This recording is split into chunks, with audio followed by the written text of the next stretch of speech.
Hello viewers, আসসালামু আলাইকুম। আপনারা সবাই কেমন আছেন? আশা করি ভালো আছেন। আল্লাহর রহমতে আমরাও ভালো আছি। তো ভিউয়ার্স, আজকে আরেকটা নতুন ভিডিও নিয়ে চলে আসলাম। এই যে দেখেন কত সুন্দর একটা বালিশের কভার। তো আমি এই বালিশের কভারটা কিভাবে সেলাই করেছি বা কিভাবে সেলাই করব, এটাই আজকে আপনাদের সাথে শেয়ার করব।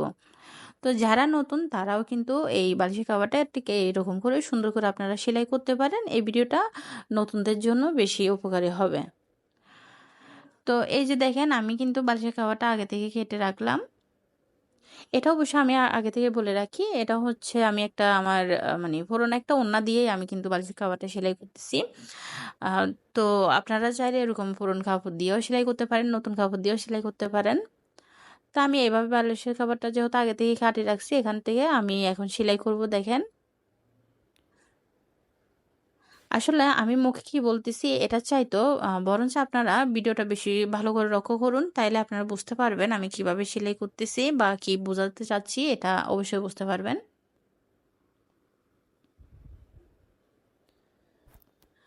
আমি এখানে বালিশের কাভারে যে ছোট্ট একটা কাপড় থাকে ভিতরে, তো আমি এই কাপড়টা কিন্তু আগে ফিটিংস করতেছি, মানে এখানে সেলাই করতেছি আগে। তো এখানে আপনারা দেখেন এই কাপড়টা কিন্তু আমি ডাবল সেলাই দিব।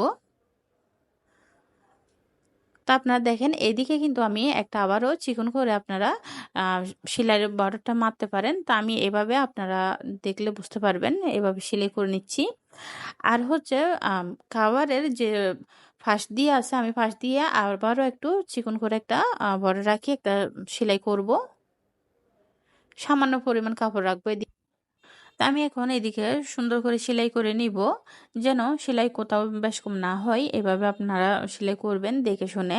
মেশিনটা অবশ্যই আস্তে আস্তে দেখে শুনে চালাবেন, যেন তাড়াহুড়া করতে গেলে সেলাই সুন্দর হয় না। যার কারণে আপনারা এই যে দেখেন আমি অল্প পরিমাণ কিন্তু কাপড় রাখতেছি, এখানে বেশি কাপড় রাখতেছি না, আমি সেলাই করে নিচ্ছি। আর ভিউয়ার্স, আপনাদের যদি আমার ভিডিওটা ভালো লাগে লাইক কমেন্ট শেয়ার করবেন, আমার চ্যানেলটা সাবস্ক্রাইব করবেন, পাশে থাকা বেল আইকনটা অবশ্যই বাজিয়ে দিবেন, যেন আমার নিত্য নতুন ভিডিও ছাড়ার সাথে সাথে আপনাদের কাছে নোটিফিকেশন চলে যায়। আর এই যে দেখেন আমি কিন্তু চারপাশে এভাবে সেলাই করে নিছি এবং ডাবল সেলাই দিয়ে নিছি আমি। এখন আমি বালিশের কাভারটা উল্টায় নিচ্ছি। আপনারা দেখেন উল্টে নেওয়ার পর এই যে দেখেন, দেখলে বুঝতে পারবেন। আমি কাপড়টা এখন বালিশের কাভারটা আমি ঠিক সোজা করে রাখলাম। এখন আমি এদিকে একটা যে বালিশের কাভারের যে বর্ডার মারতে হয়, এই বর্ডারটা আমি এখন চিকন করে বর্ডারটা দিব।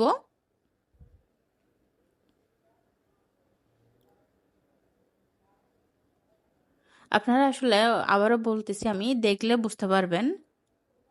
মানে কাজ যদি শিকার হয় বা আপনারা শিখতে চান, তাহলে অবশ্যই মনোযোগ সহকারে আপনারা ভিডিওটা দেখুন, দেখলে বুঝতে পারবেন। আমি অবশ্যই আহামরি কিছুই জানি তা না। আমি যা জানি আমি তাই এখানে ভিডিওটা শেয়ার করলাম। এই যে দেখেন আমি এটাও ডাবল করে সেলাই করে নিব। আর এখন আমি দেখাচ্ছি আপনাদেরকে।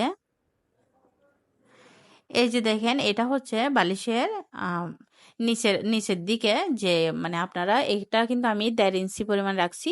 ঠিক বালিশের নিচের পার্টে যেটা থাকে, একটা বালিশের পাট্টির মতো যেটা থাকে, তো এটাও মানে আমি ১.৫ ইঞ্চি দিয়ে এটা এভাবে সেলাই করে নিচ্ছি।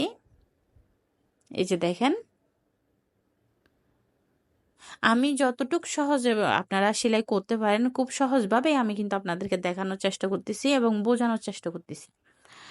আর এই যে দেখেন এদিকেও আমি ফিতা দিয়ে দেখাচ্ছি। এদিকেও কিন্তু আমি ১.৫ ইঞ্চি পরিমাণ মানে ফিতা দিয়ে আমি দাগ দিয়ে দিচ্ছি ছকের সাহায্যে।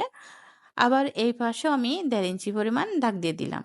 এই যে দেখেন, এটা হচ্ছে বালিশের যে মুখটা থাকে এটাই। আমি কিন্তু এখন ঠিক এই মুখটা ধরে লম্বা ফুলটাই আমি এভাবে এঁকে নিব ছকের সাহায্যে।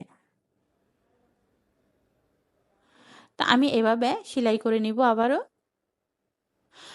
এটা হচ্ছে বালিশের যে চারপাশে একটা বর্ডার থাকে, এইটাই হচ্ছে সেটা। তো এইভাবে আমি সেলাই করে নিব। আমি কিন্তু খুব সহজভাবে বোঝানোর চেষ্টা করতেছি। আপনারা দেখলে বুঝতে পারবেন।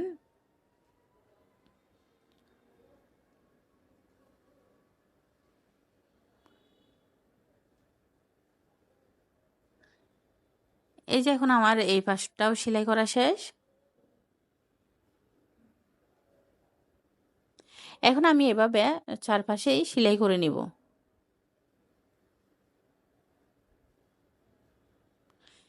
এখন আমি দেখাচ্ছি আপনাদেরকে বালিশের খাওয়ারটা কত সুন্দর হয়েছে। আমি দেখাচ্ছি চারপাশে কিন্তু আমি সেলাই করে নিছি এবং ডাবল সেলাই দিয়ে দিছি। তো ভিউয়ার্স, আজকের মতো আমি এখানেই বিদায় নিচ্ছি। সবাই ভালো থাকবেন, সুস্থ থাকবেন। আল্লাহ হাফেজ। আসসালামু আলাইকুম।